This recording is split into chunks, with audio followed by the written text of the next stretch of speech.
Good evening and welcome to Driver's Ed. This will be our last class for this week, so you can enjoy the 4th of July. I know some of you may be going away to a camp or away for a bit, so you don't have to worry about attending the class. So we're going to wait for people to jump on board. I think I have the sound problem out of the way.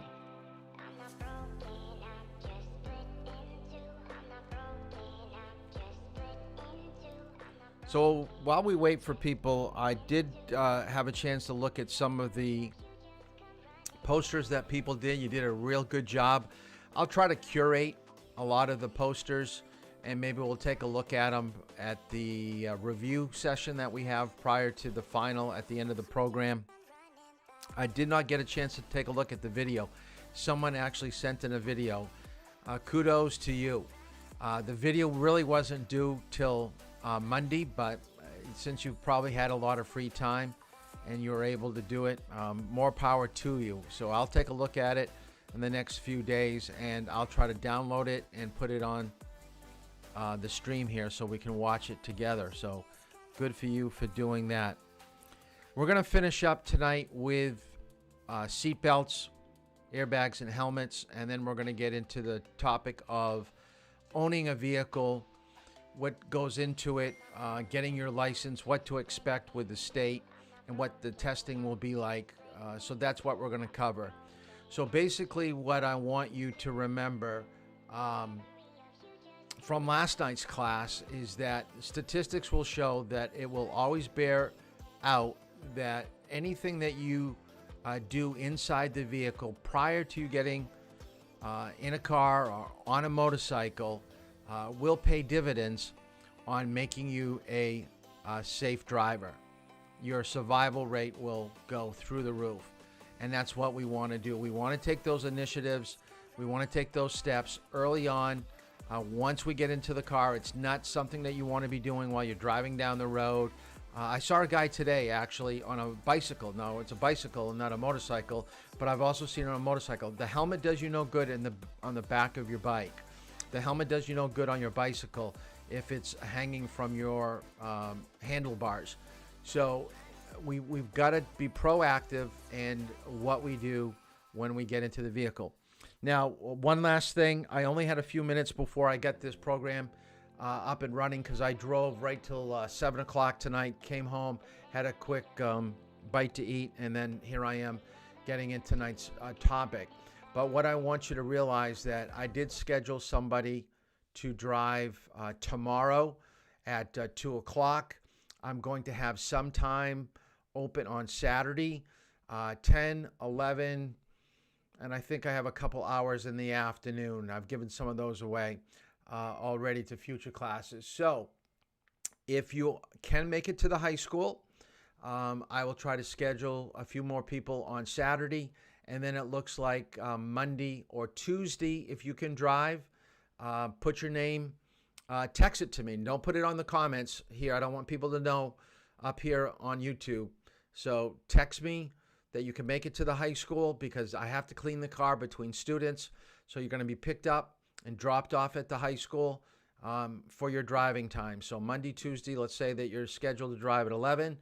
Show up a little bit before 11 o'clock. I'll have you back at the school at 12. So we'll try to get at least a couple hours in with a good majority of you coming up this week. I can't guarantee that you'll get more than 1 hour a week for the next 2 weeks, but we'll start priming the pump and get things going. And plus it makes it easier too because we're talking about things that we'll be covering. Remember, don't put it on YouTube. So just make sure it's coming through my phone, and we can do that. I mentioned that I wanted to show you a video, and let's see if I can get it up here. And I think I've worked out the technical problems with the mic too, so hopefully that won't be a problem.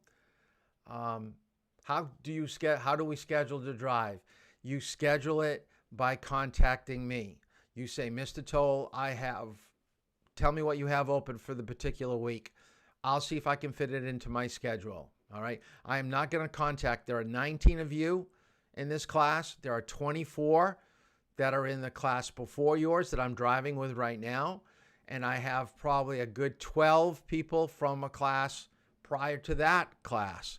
So in total, I have probably 40 to 50 people. I do not call 40, 50 people every night, finding if someone can take 2 o'clock on a Wednesday. All right. I normally don't do that. So just let me know. I'll take a look at it after class tonight, and I'll try to slot some of you so we can start driving. This is what I want you to write down. Let's see if I can get to it. I have to go back.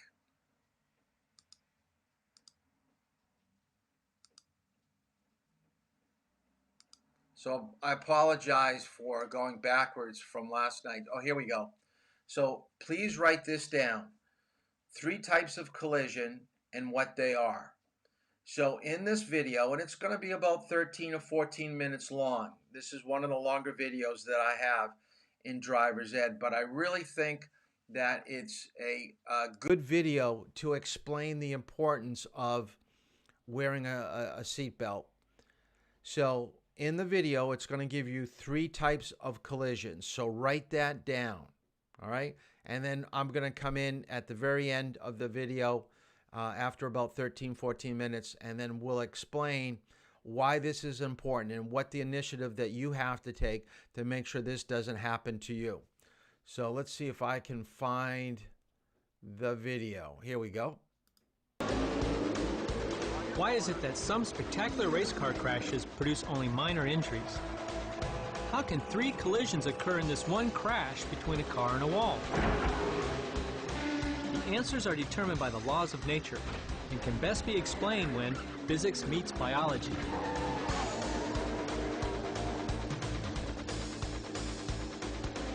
Through injury biomechanics, the study of the effects of forces on the human body, we've learned much about what happens in high-speed race car crashes, and doctors and engineers have used this information to build safer race cars and tracks.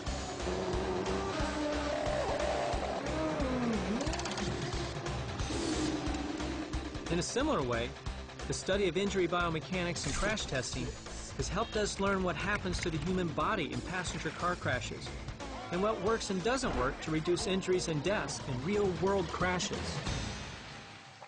Hi, I'm Griff Jones. I'm a science teacher, and I'm here at the Insurance Institute for Highway Safety's Vehicle Research Center to explore the basic science behind injuries in vehicle crashes.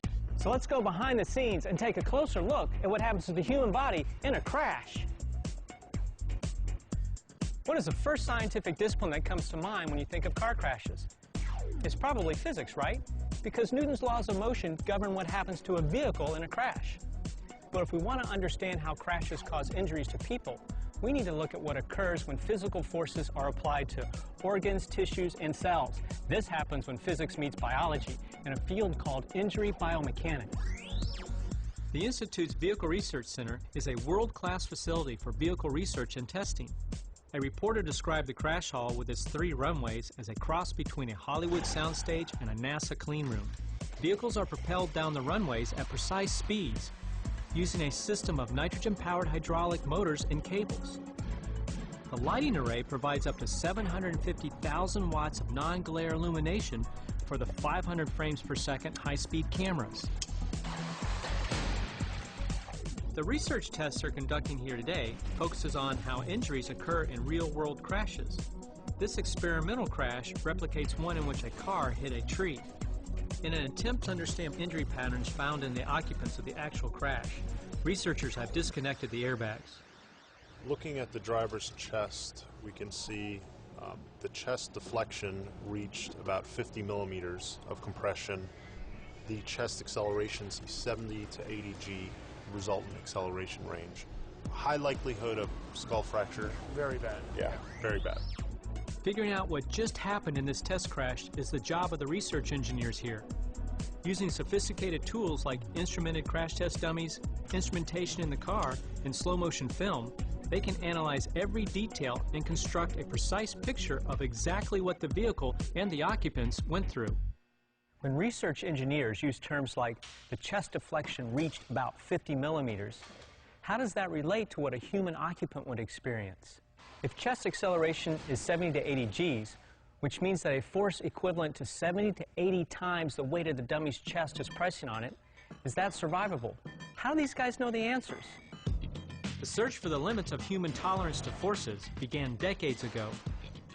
Today's race car and passenger car drivers benefit from biomechanics studies that were conducted during the 1940s, 50s, and 60s in the field of aviation, investigating how to protect pilots and astronauts from the strenuous forces of ejections and high-speed travel.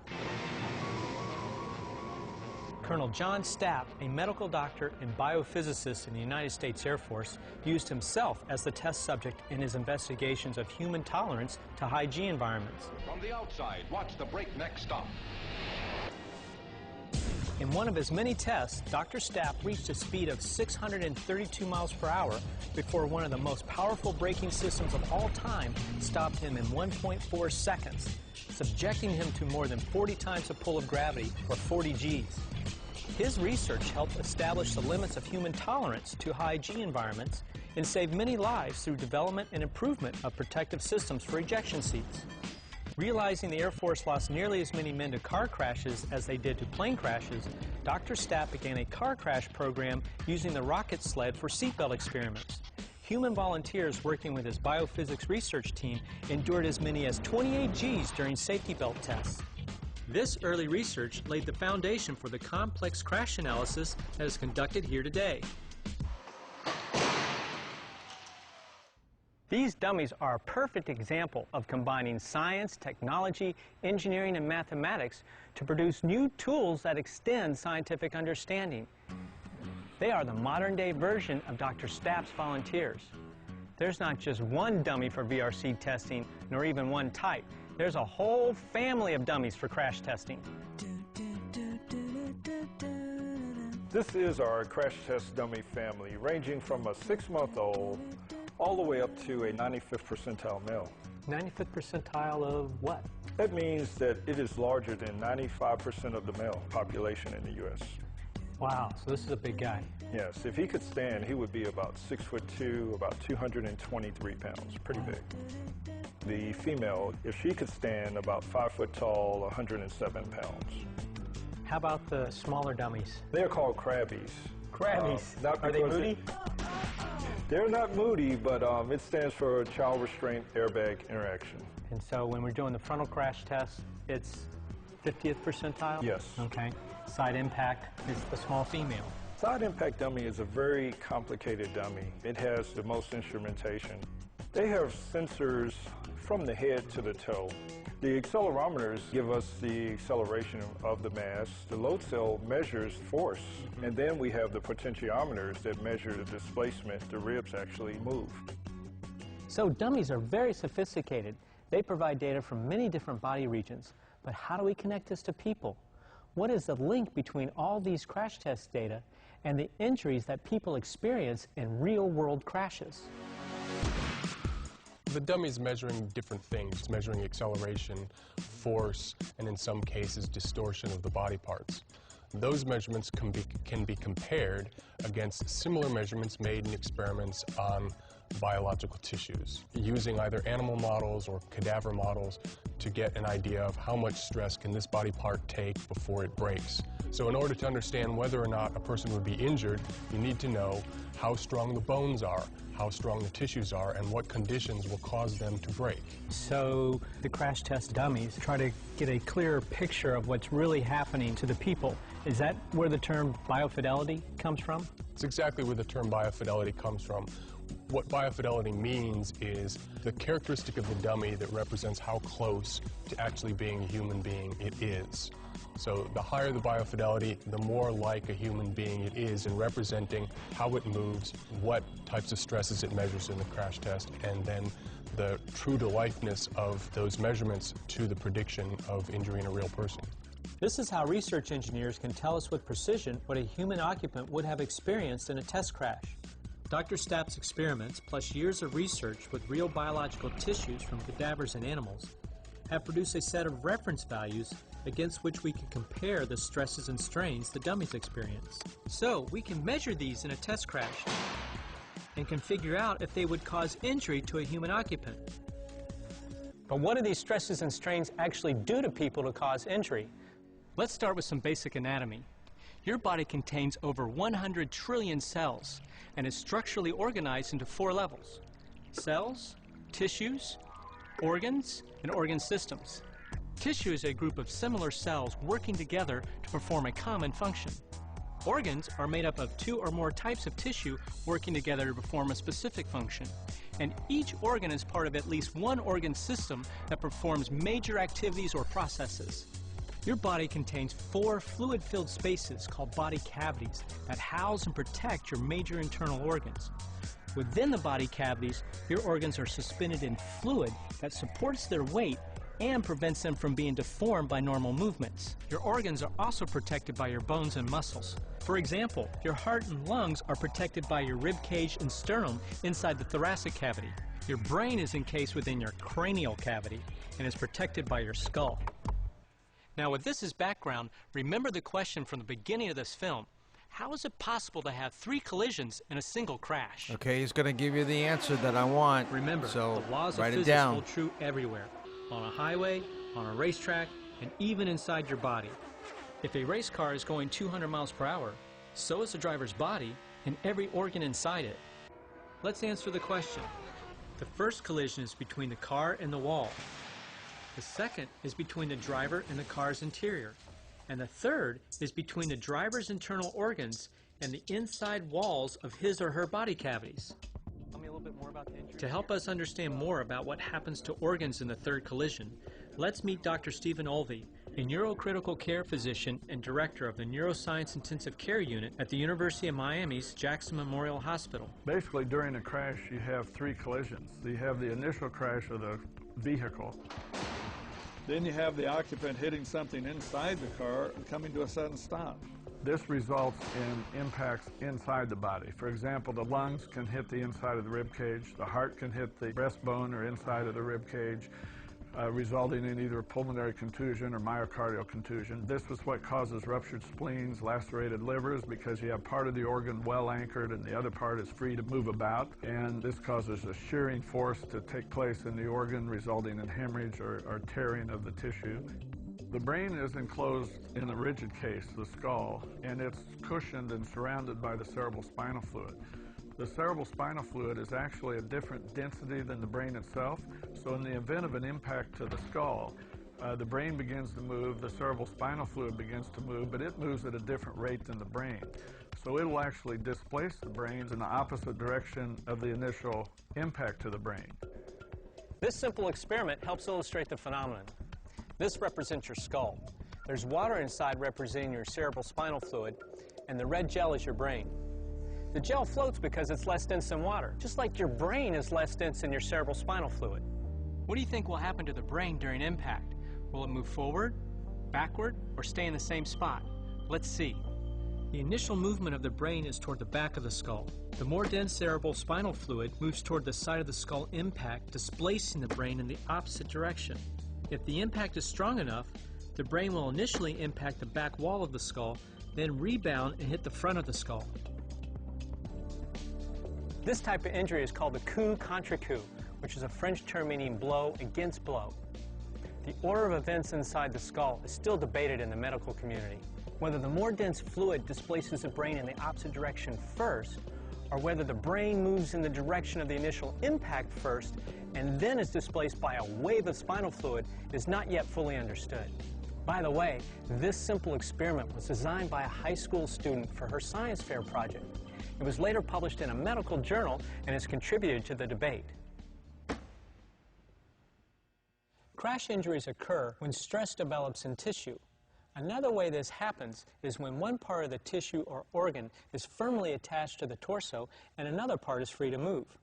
For example, with the heart and its blood vessels, the ascending aorta and its arch are mobile, while the descending aorta is fixed.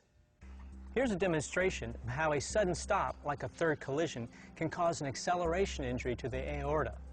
The aortic arch is represented by the unsupported gel. The gel inside the tube represents the descending aorta, which is fixed to the body. Try to predict what will happen during the collision. The unsupported section of gel continues forward and tears away from the supported gel. During an actual collision, the fixed descending aorta will decelerate along with the body, while the arch and ascending aorta's momentum keep them moving forward. This difference in acceleration or deceleration causes a tear where the fixed and mobile parts meet. Even the inertia of a blood-filled heart can cause stress and strain on the aortic arch. We've been talking about stress and strain on tissues and organs, and we've seen how a crash applies some of these forces. But what is stress and strain in this context?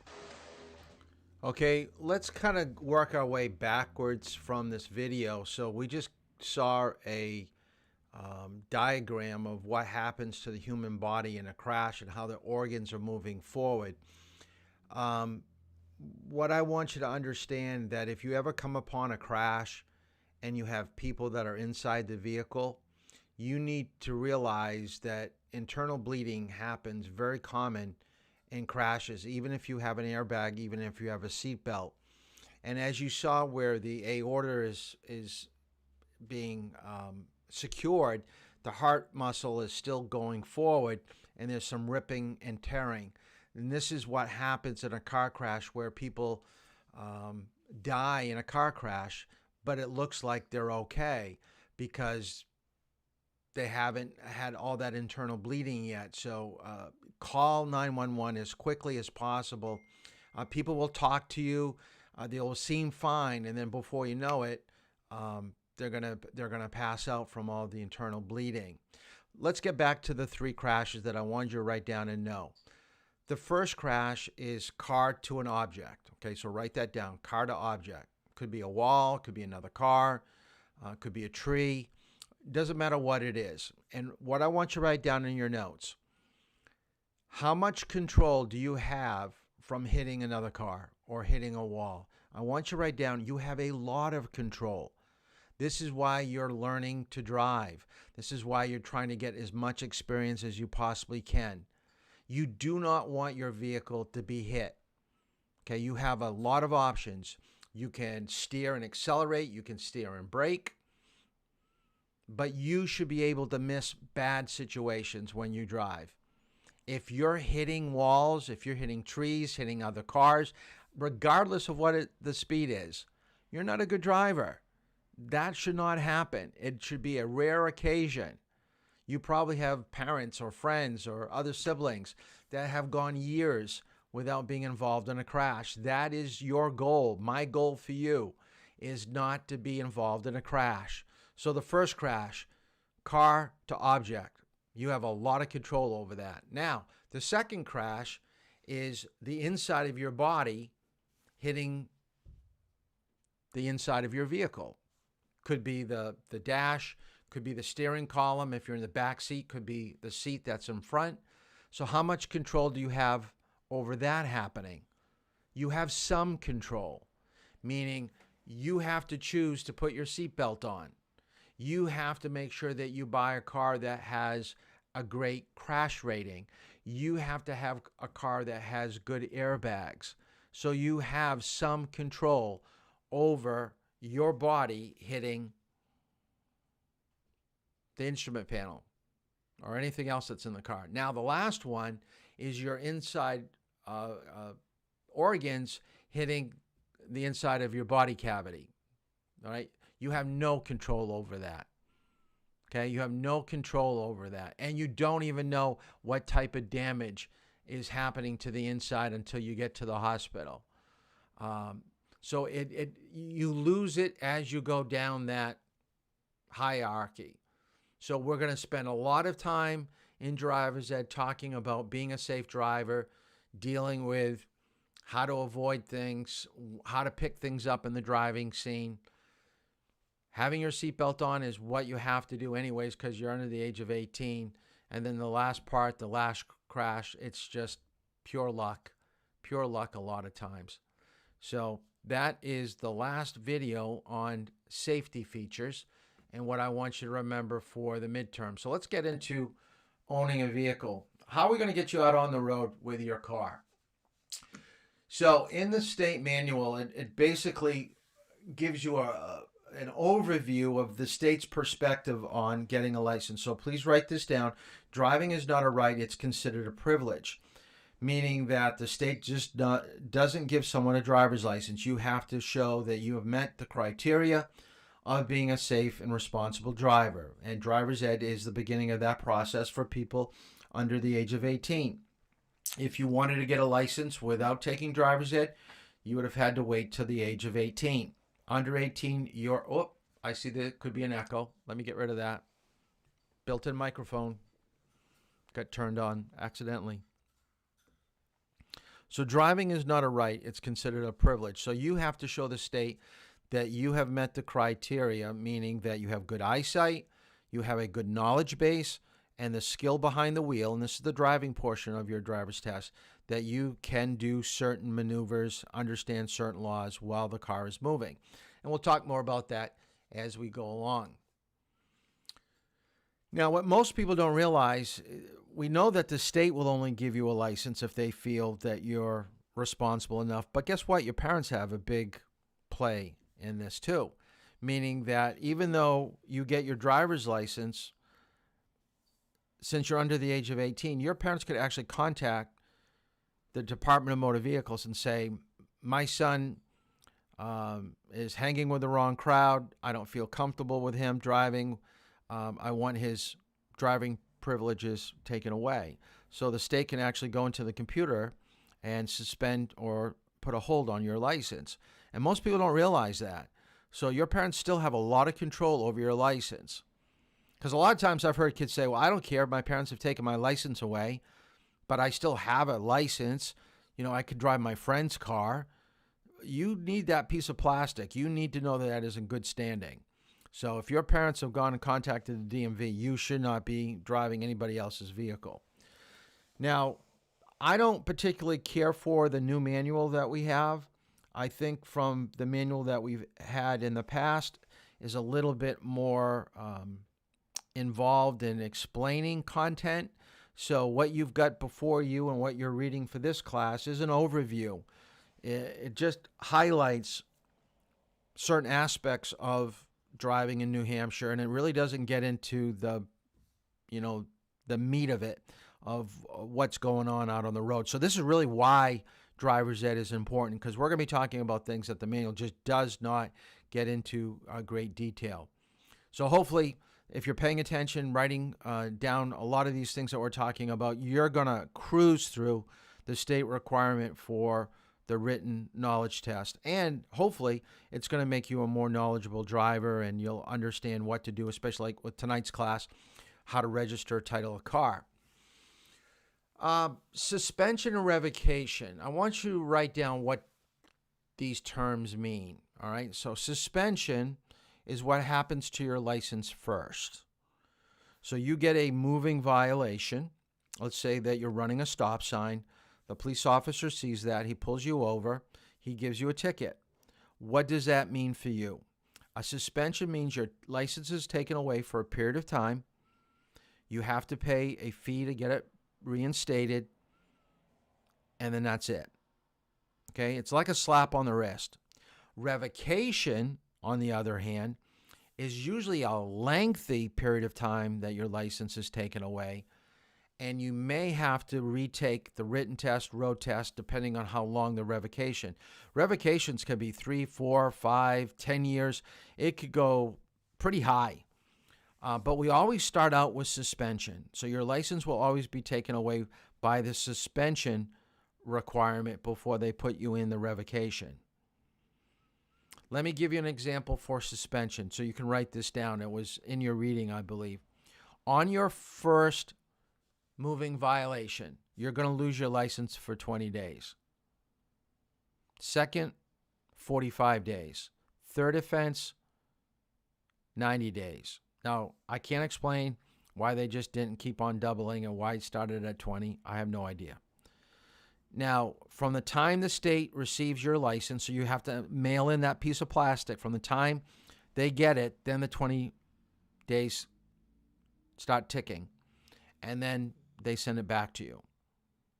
All right. A lot of people think it's from the day that you send it in. No, it's from the day that they receive it. So don't start counting and don't start driving until you get it back. Anything that deals with parking, like you get a parking ticket in Durham, you're not going to lose your license. If your car isn't inspected, that's not a moving violation. You don't lose your license.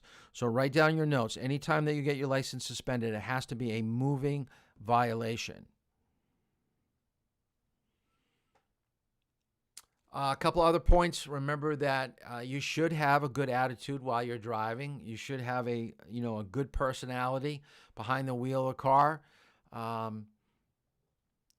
Should be happy-go-lucky. Don't take anything too personal. We'll be talking about road rage. That is real. It does happen, and it happens, I believe, to almost everybody, some more to a greater degree than others. But we do have to control our emotions while we drive. And the last one, we will have a session in class on distracted driving. So it does take your full attention. So the manual is going to cover the most important information that we have with traffic laws. I've already mentioned this. It's just kind of an overview. If you have any questions, please, please, please, don't just sit through these presentations and don't ask questions. I would like you to do most of your questions on YouTube comments here. That way I can read it, because I'm only looking at the screen right now. Even though my phone is on the desk, it's off to the side, and I might not be able to see your question. If you do give me a text message with a question, I'll have to get back to you at the end of class. There are 19 locations where you can go to get your license, and I'm going to get into this a little bit deeper in a few minutes, so I'm not going to really go into that. When you go for your license, you have to show two forms of ID. One has to be your original birth certificate. The other could be a Social Security. It could be a passport. It could be like a report card. And your fee to get a license is going to be $50. If you're living in New Hampshire, you can get a New Hampshire driver's license. If you don't live in New Hampshire, you cannot. If you move to another state, you have to get that particular state's license. So if you move next year to Ohio, you cannot still be driving on your New Hampshire driver's license. You need to switch over. And most states, you can write this down, you're given 60 days. 60 days to switch over to another license. A lot of people have asked me over the years, well, what happens? Do I have to take driver's ed again? Do I have to take another written test or road test? Usually once you get your New Hampshire driver's license, because we're pretty thorough in our licensing and our requirements are pretty substantial, you do not have to normally do anything in another state that you go to. The only thing that I could say is that if you move to a state like New York, their full licensure begins at like 17 or 18. So if you move just right after you get your license, you're not legally at the age that you can drive, so you're going to have to wait to hand in your license at that point, and then they're just going to switch it over. But please, if any of you ever, let's say 3-4 years from now, I don't know why I would still be on your phone, but I guess you could always look me up on Facebook. If you ever have any questions, if you're moving to another state or you get a ticket in another state and you have a question, text me. You know, I'll try to help you out. I'll try to answer any questions that you have. And believe me, I have people texting me months after driver's ed, how to change a tire, how to jump a car. I haven't got my license yet. I forgot what to do, especially like on the topic that we're doing right now. I'll help you out. Your license is going to be good for 5 years. I think most of you know that you can only drive with one non-relative for 6 months. Anybody that you have in the car, especially relatives, should be all belted, especially if they're under the age of 18. But here's the big one. You have a curfew with your driving from 1 to 4. You need to know that, so please write that down. 1 to 4 is your curfew for driving. But right now, because you're practice driving, you can drive any hour or the day. If your parents want you to drive at 2 o'clock in the morning because you're going to be going fishing and you've got a 4 or 5 hour ride up the, northern part of New Hampshire, if your dad's in the passenger seat, you're good to go. You can still be driving at that time. Your application, you're going to have to do online. I'm going to get out of here for just a second and get to, there's a lot of changes going on right now because of COVID. So please write this down, and I'm going to pull this out, and I think you have it. This is what is giving you all the information for what we're covering in class. If you take a look at what I provided when you picked up the textbook, it gives you a link for your application. It gives you a link for your parental form that your parents have to sign. So you can get all that documentation. Your 40-hour log, same thing. There's a link. So just type that in. If not, go to New Hampshire Department of Safety.gov, New Hampshire Department of Safety.gov, and go to the Bureau of, or the Division of Motor Vehicles, and then go to licensing or driver education, go to licensing, and it should give you those links. In your notes, so write this down. I did not get a chance to go online to check this out, but from what I've heard from my students in the last month, because they've only been testing this month, so this is all hearsay from what I've been getting, so I'm going to give this to you right now. You must go online, all right, to start the process of getting your license. Once you finish driver's ed, once you finish and you get your green certificate, that means you've completed driver's ed. You need to go on, contact them by phone, and they're going to call you back. And when they call you back, they will give you a time for your driver's test. Now, what they're doing is they're allowing you to go to Dover or Epping or to one of the substations and do your eye test and written test. There are 3 parts to your getting a license. The first part is you must pass an eye test. If I had you in class, let me show you. I'll bring it in. This is what I'd be popping on the board, okay? And I'd have you read line 6 from left to right. If you are missing a letter or two, or you're squinting and you're trying to read, guess what? You don't get a license that day. If you do not pass the eye test, they send you home and they tell you to go to the eye doctor. The eye doctor has to give you a note, and then you can go back. So don't delay getting a license because you have bad eyes. I know my eyes, these glasses need to be changed. I need a stronger prescription, but my license is good till next year. So I'm really just trying to drive with you guys right now and not taking any time off during the day to get this kind of stuff done. But it does need to get done. Your eyes have to be in good shape. So do the eye written test at Dover or Epping, and then I have heard of late you have to go to Concord or Nashua to do the driving test. Now, most of you are saying, I've never been to Concord to drive. I've never been to Nashua to drive. Exactly. You're going to put yourself in a situation where you're going to be driving through intersections and roadways that you've never been on. That could be a little bit nerve-wracking, but I will tell you, if you drive well with me in Durham or Dover, I'm not going to let you go. I'm not going to give you the certificate unless I think that you could handle the driving test. That wouldn't be fair to you. So feel confident. If I give you the green certificate, and if you do what I tell you you need to do to pass your test, I feel confident you'll be able to do it. So it is a little bit different. Now, come August, because we're not going to get many people done from this class by the end of July. It'll probably be like the first week of August where I'll probably get at least a handful of you done. But it'll be August. Maybe you can do everything right at Epping or everything in Dover. But as I get information, I'm going to pass it on to you. But tonight, since we're talking about it, I wanted to make sure that we discussed it. So you're here in driver's ed because you need the driver's ed certificate.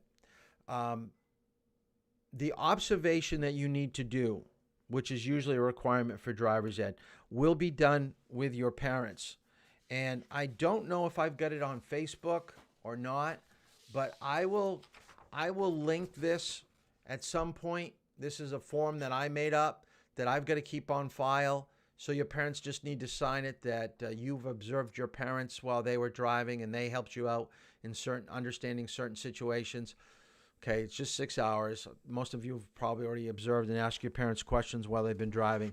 Just sign it, and like you're doing with your homework, just take a picture of it and send it to me, and I can keep it in your file that I have. So that is a requirement that has to be met. The 40-hour log does need to be filled out. They will be checking that. 10 hours need to be at night. The rest has to be written down and tallied up. You have to write down what type of driving that you were doing. Were you doing intersections? Were you doing perpendicular parking? Did you work on lane changes? So write down the activity that you were doing. Just do not write down basic driving or just highway driving. Do a particular skill, and they will accept it. If it's too generic, then they won't. The only thing I want you to write down in your notes, the Real ID is coming, but it's not coming for about another 15 months. That means in October of 2021, the federal government will require that New Hampshire driver's license meets the standard for positive ID, which means that it's a little bit more difficult to obtain a Real ID driver's license. They're going to want more information from you. So original birth certificate, it could be Social Security. I'm trying to think what else. If you have a passport, you may have to bring that too. But it's very, very secure. It's going to make things a lot easier when you do any type of traveling. But for right now, your regular license that you'll be getting that they're offering, because I don't think they're doing Real IDs right now because of COVID. So you don't even have that option. But if you've got a passport, that's going to really move things a lot quicker. So this is what the Real ID looks like. It's got that star up at the top. And if you look at the bottom, this is not compliant federally. So this would not meet the muster of getting into a courthouse or getting on a plane in November of next year. You're going to have to switch it over. I think you already know about practice driving, so I'm not going to write that down. But I will stress, get as much of it as you possibly can. I'll be asking you questions once I start driving with you about where your parents have taken you, what have they worked on. Because like learning an instrument, what we're working on, it makes sense to really fine-tune it with the vehicle that you're going to be driving for your driver's test. Driving my car is going to be different than yours. I have a Toyota Camry. If you're driving a truck, an F-150 Ford truck, it's going to be different. So put that into practice, what I teach you on the Ford 150.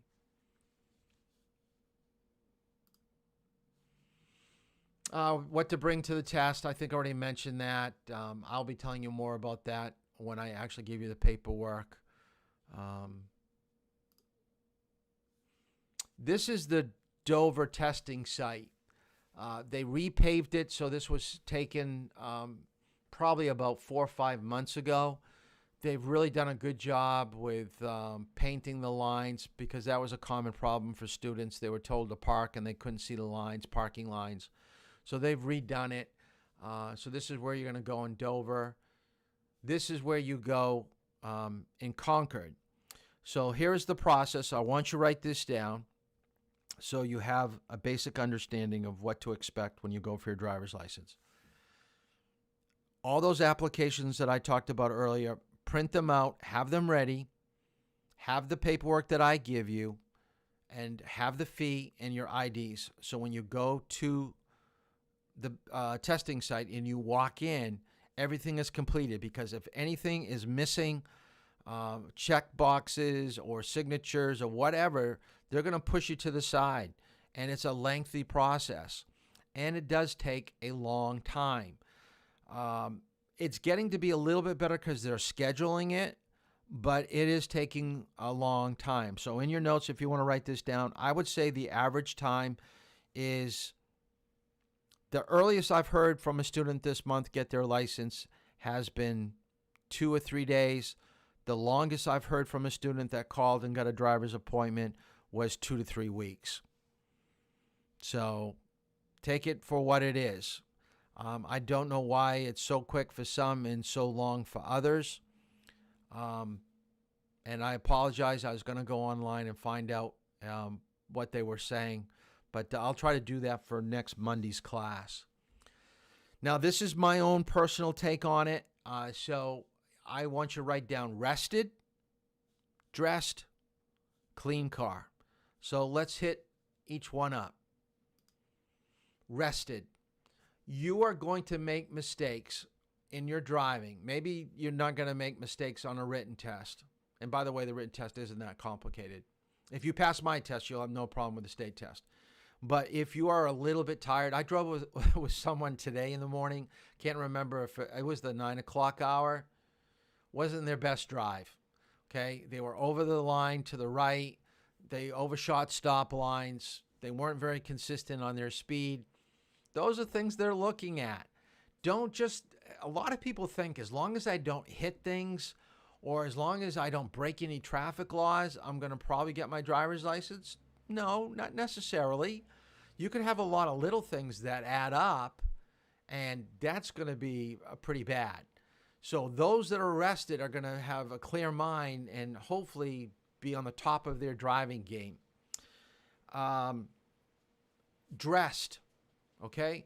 Now, I'm not talking about wearing a suit or a dress or anything like that, but look well kept. I mean, don't go in flip-flops. It's not illegal, but if you're having a problem keeping your foot in the sandal, it's going to be a problem. So make sure that, what you would do if you were working. If you went to a job at Market Basket or at the mall, dress that way, okay? Not something that looks like you don't care whether you get a license or not. It's more footwear, I should say, probably than dress. Car cleaned. There's nothing that's going to give a testing examiner maybe the bad impression if there's hamburger wrappers and drinks that are half empty on the cup holder or whatever. So clean out the car, spray it down, make it something that's pleasurable to be in. Dust it, wipe it down, clean the windows. It just shows that you care about what is happening. So that is something that I would do if I was going for my license. You'll be given a number. So right now, because you're not waiting at the testing site, this is what's happening now. If you take a look at the picture where it says driver's license, 46 minutes, when you call, I had someone tell me that they called and they were the 76th person that is waiting to get through to the DMV. So this TV screen is now what's going to be on your computer screen or on your phone when you call in. It could be a lengthy wait before they get to you, and this is why they say they're going to call you back. And same thing, when they call you back, if they're trying to process, 400 driver's ed students that have called in the week to find driving times for their driver's test, 400 people in the state, that's going to push things out a week or two. We talked about the eye test is given first. Write this down. You need to know this for the midterm. 20/30 in one eye, 20/40 in both eyes. If you cannot pass this, you will not be given your written test. Now, the written test is on a computer, just like I'm giving your midterm will be on a computer.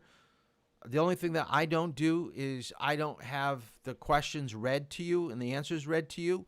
But if you bring headphones, you can plug it into the computer and you can hear the question being read. Sometimes if people hear things, and also a lot of times they'll have pictures. I'll actually show you part of the test. And the road test is around 20 minutes. Okay, and we'll talk more about that. So this is the computer testing, and I don't know why I don't have this in. So let me pop this in. I'm going to see if I can find it real quick because I didn't load it up. So hold on here. I'm going to see if I can get this downloaded here. I'm going to try to bring this up now. So I apologize if this does not work right now.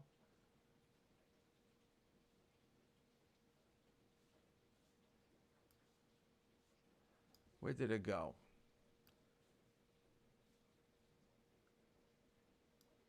Oh, here we go.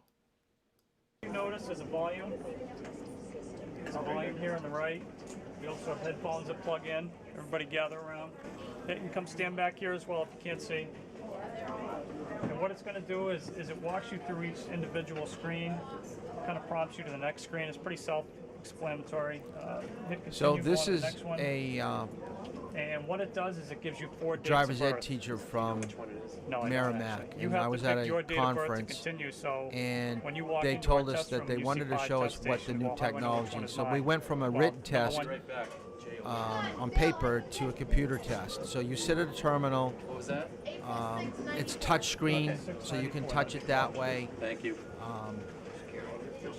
It tells you at the beginning. I'm that going it's to a move it 40 ahead here a question little bit so you can see. But let me explain it. It's all multiple choice. If you have any problems with a particular question, just skip it. There's a button that's going to say skip, and that will move it to the end of the test. Now, it's 40 questions, and you have to get at least 32 correct. Now, once you hit the 32 correct, few and far between, so it's not like It it's an ends. issue. It's just something that actually cropped up recently. Do a sample test. Yep, and what you do is at the beginning of the test here, it gives you a choice, a sample test or begin test. And sample test, all that does is show you how the computer system works. So you go ahead and hit sample test.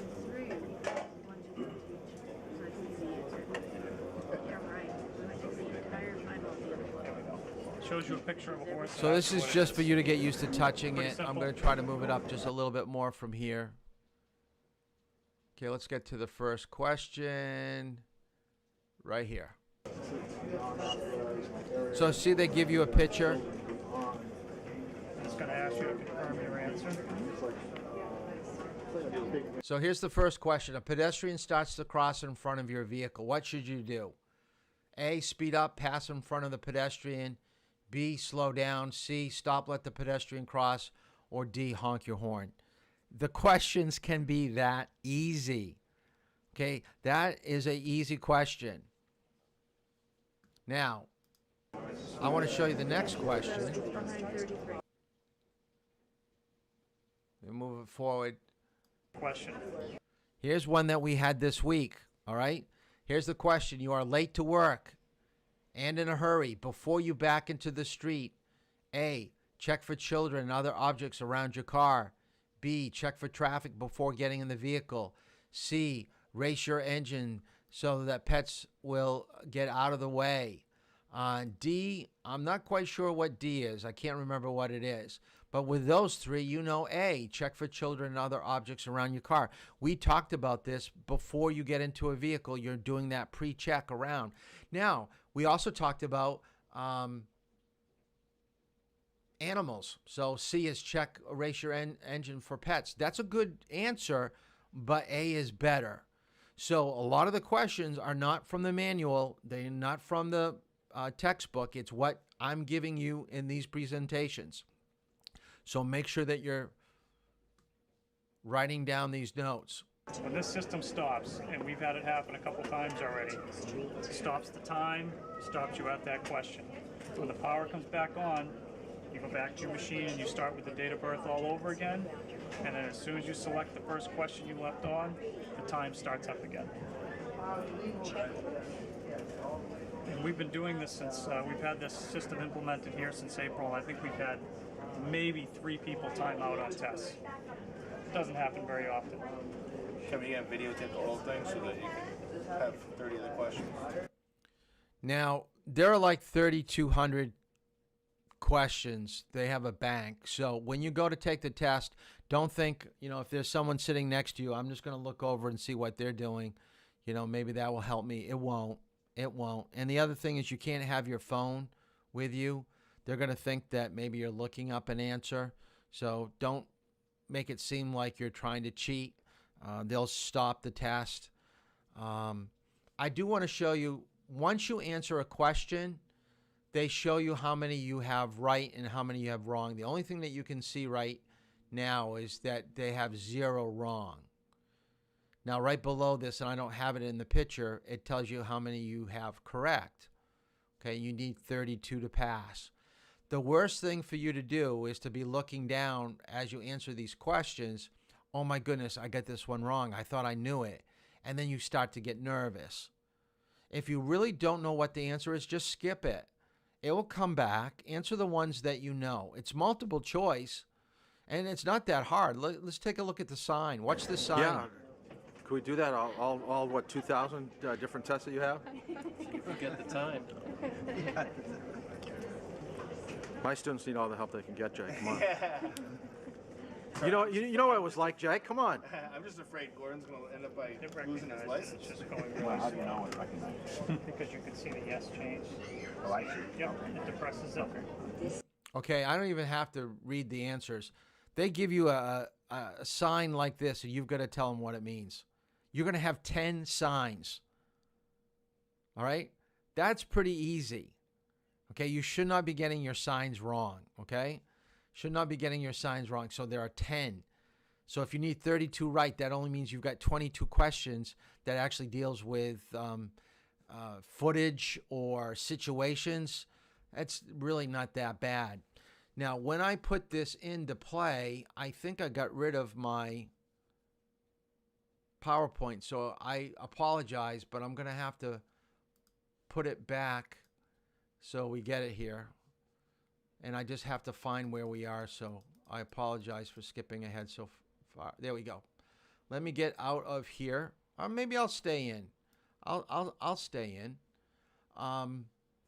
This is the testing sheet. If you take a look at the top left-hand side, starting the vehicle, visual observation, steering, braking, signals, over to the right, turns left and right, speed control, following distance, sign signals, pavement markings, giving right-of-way, parking, lane usage. What I want you to know is that they can fail you for anything that they want. Notice the fail column. If it's open, they can fail you for it. So going too fast, yes, they can fail you for it. Not able to angle park, they can fail you. For your backing ability, they can fail you. But they also can take off 1, 3, 5, and 10 points. Most of the small mark-offs will be needs improvement. If you do it really bad, it's going to be probably 5 or 10 points, and you just don't want them to mark off fail.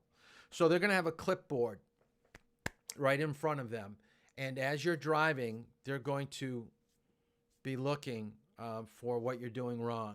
So what I would recommend, and I'm going to get out of this, get to a little bit of a bigger thing here so you can see me, hopefully. Oh, no. That's weird. All right, so that's not going to work either. Huh. Well, I guess I'm not going to be on the screen anymore. Don't look over what they're writing. When you're driving, look straight ahead. Don't worry about what they're doing on the clipboard. If you start paying attention to them, you're going to be drifting. Your speed's going to be out of whack. And don't think that they're going to mark down every little thing. So don't be so nervous that you go, oh my goodness, they're going to mark this off. They may not.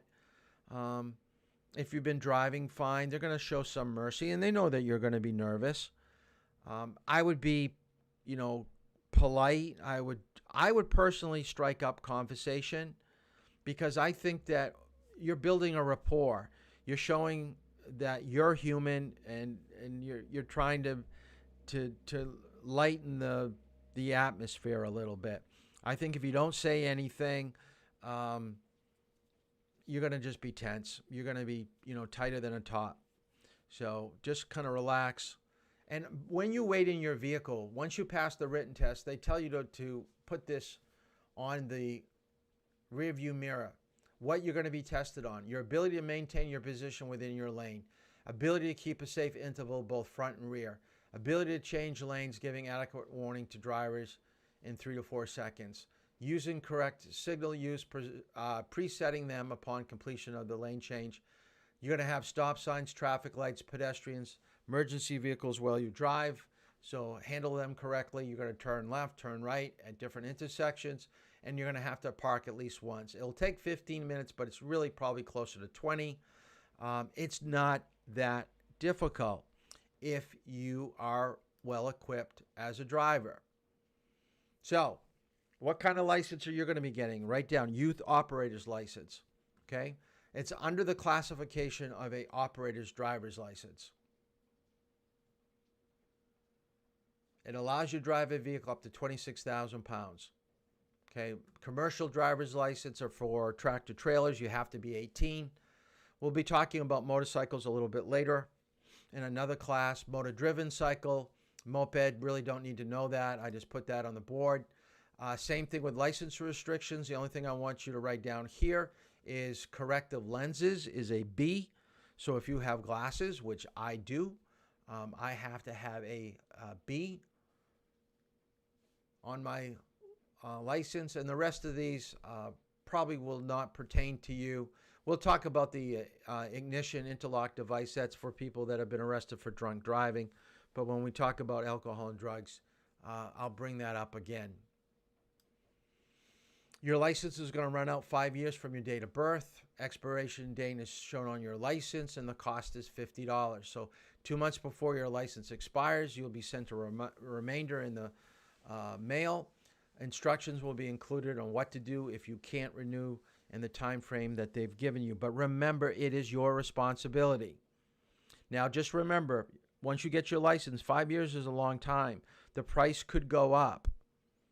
And what I want you to write down in your notes, and I don't have this here right now, is they're trying to lighten the load at the DMV so you can renew your license online.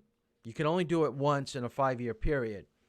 So that means you can't do it, every 5 years. So you have to go in, get your picture taken, but the next year you could just renew online. And I think a lot of people are being urged to do that right now. License should be always with you in your wallet or your purse. Your registration should be kept in your glove compartment, so know where it is. I would recommend next time that you're in the car with your parents, have your parents take it out so you can take a look at it. You want to be familiar with it because if you ever get stopped, the police officer that pulls you over doesn't want you fumbling, for a couple of minutes trying to find it. You got to put your hand right on it. Title of a vehicle shows ownership of a vehicle. To get a title usually costs you around $25, and you can get it at the town clerk. If you buy a new car, you're going to get it through the auto dealer because it's a new vehicle. And remember, if a loan is taken out for buying a car, the bank owns the vehicle with you. So make sure you write that down. I don't think any of you are going to probably be getting loans right now unless it's through your parents. But when you're in your 20s and 30s, the other thing I want you to write down is that try not to take out a loan for a long period of time. This is just my own personal take. Vehicle is nice. It's really transportation, but I've been looking at the TV ads that have been coming on lately because I know dealerships are hurting for business, but they're allowing people to take out loans for like 7 to 8 years. Okay, cars can last that long depending on how much driving that you do, but that's a long time to be making a payment. So be very careful about taking out a loan because as long as you're still paying off that vehicle, you're still going to have insurance on it. So it's a real expense. This is what a title looks like. Okay, it's going to be made out to you. It's got your name, your address. There's a title number. And if you buy it used, there's a previous owner signature line. And then if you buy a used vehicle, then you've got to sign that you purchased it with an odometer reading. So you take the title of the person you're buying the vehicle from and you bring it to the town clerk, and then they make out a title with your information on it. So when you sell it, you will be selling here with the owner's line, and then the signature will be of the person that you're selling it to. Registrations. Once you've titled your car, you have to register it. This is something you have to do every year. When you move to New Hampshire, you're only given 60 days to do it. And you have to go to the town clerk first, okay, to pay your residency tax. And it can be expensive. And I want you to write this down. Your registration, here's a copy of a certificate. Notice, let's see if we've got the date here, 2009. So this is 11 years old. You could tell that it's a pretty old vehicle. Let's see if we can find, look at the year, 1972 Camaro. In the year 2009, cost $38.50 to register. So what I want you to write down, the newer the vehicle, the higher the registration fee. It's based upon the value of your vehicle and the make of your, or the type of vehicle that you have. So it's going to be different for trucks and vans and campers and Winnebagos, and anything that has a license plate has to be registered, by the way. That's another thing I want you to remember.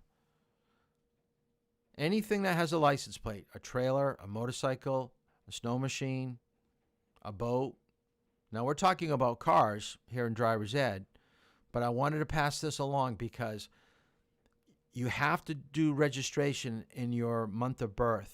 And tomorrow is the 1st of July, and July is my birthday. So I want you to think of your parents, probably your dad, whoever the vehicle is titled to. Be nice to your parents in the month of their birth, because they're probably in a bad mood if they have like 3 vehicles, a boat, a snow machine or 2. They're paying registrations for everything. It's expensive. It's an expensive month. So be nice to your parents. So the older the vehicle, the less expensive that it's going to be. And here it is. Type of vehicle, year, weight, price, the trade-in value, and whether you're going to be transferring a, when we say a tag transfer, we mean a license plate transfer. As I mentioned before, it has to be registered during the month of the owner's birth. You have to go to the town clerk to start the process, but you can do some of this information that we're talking about at the DMV substations. But right now, they're so inundated that try to do everything online. So as I said, tomorrow is July. I have to register some vehicles. I'm going to probably do all mine online. It'll be the first time I've ever done it, so I usually show up in person. With license plates, I just want you to know that they give them out just randomly. If you want a vanity plate, there's going to be an additional $40 on that for vanity plates. You have to fill out a form and give them at least 3 or 4 different choices, because your first choice may already be taken. So if you don't want anything other than 1 or 2 choices, then just go with a regular random plate. And as I said before, anything that's a vehicle that has wheels, okay, that's on the roadway, except for boats, okay, will be registered with a registration. Now, the flip side of registering is, now that your car is registered, now we got to find out whether it's safe to be on the roadway. So this is the inspection part. So it's, like I said, it's really, really expensive. So now you've got to get your car inspected. We want to make sure that they're in safe condition. Now, there are lots of places that will do inspections, roughly around 2,500 inspection stations. There's a Old Man of the Mountain. I don't know if I've got this up. I'll take a look here. I think I have it. I'll go ahead here and see if it comes up. Whoop. How come it didn't go? There we go. That's an inspection station placard. This is what you're going to find outside the dealership. So it's costing $39.99 for a safety inspection, and then another $39.99 for emissions. So in your notes, realize that there are 2 types of inspections. One for safety, like your tires, your horn, your headlights, and then they hook your vehicle up to see how much pollutants are actually going out into the air. So you could pass one and not pass the other. The range for inspection is from $20 to $50. They can charge whatever they want, but they have to have it posted. And the other thing, I think I can get out of this. Let's see if I can. Yeah, there we go. I'll make it small. The other thing that I want you to remember is that if they find something wrong with the vehicle, they'll probably call you and say, okay, we found the 2 back tires are really worn and won't pass inspection. Do you want us to put tires on? You have to give them the okay. If you say no, they won't do the work. They just can't do it randomly. They can't just do the work without your okay. So they've got to call you. A lot of times, if you don't know whether it needs to be done or not, ask them to show you that it needs to be done. Because sometimes if you take it for inspection and you're not familiar with the person and you don't know if they're on the up and up, a lot of times people may tell you you need to get it done, and in reality you don't. So don't be afraid to say, well, I'm not going to get done today, but I'll bring it back later in the week because I still have the rest of the month. Like, I'll use me as an example. I have the rest of July to get my cars inspected. I'll bring it back at the end because it's still registered right now. I'll bring it back to you, and I'll let you know if I'm going to have it taken care of or not. You are not required to have them do the work, which means that if you have an uncle, a neighbor that could help you with brakes or put tires on, take it someplace else. Have someone else do the work. You're just paying them to do the inspection. So don't get bullied into having them do the work. So be a smart consumer. Let's see if I can make this bigger. Oh, wow, that does work. Sometimes ask for your parts back just to make sure that they've actually done the work. And it can get expensive, by the way. One last thing about, this is where you put the stickers. You put the month on the left-hand side, you put the year over on the right-hand side, and this is an old sticker, November 11th. They put this down in the bottom left corner. You can write that down. The inspection sticker now is on the bottom left corner. It's like that in all states now. So that's what they put on your vehicle. And by the way, that's an easy pass if you don't know what that looks like or what it is. I think most of you probably do. I'm going to go back here just a bit. Be very careful of places that will say that they will do a cheap inspection, like they do it for $25. I'll almost guarantee if they do it really cheap, they're going to find something wrong with it, because that's how they're going to make their money. They're hoping to get people in, and once they get them in, then they know people are in a hurry. They don't want to take it someplace else, or they don't know how to do the work, and that's how they're going to make their money. And they're going to probably make a lot. So remember, you don't have to get the work done there. Now, they won't put a sticker on it, but at least you're not having them jack up the price.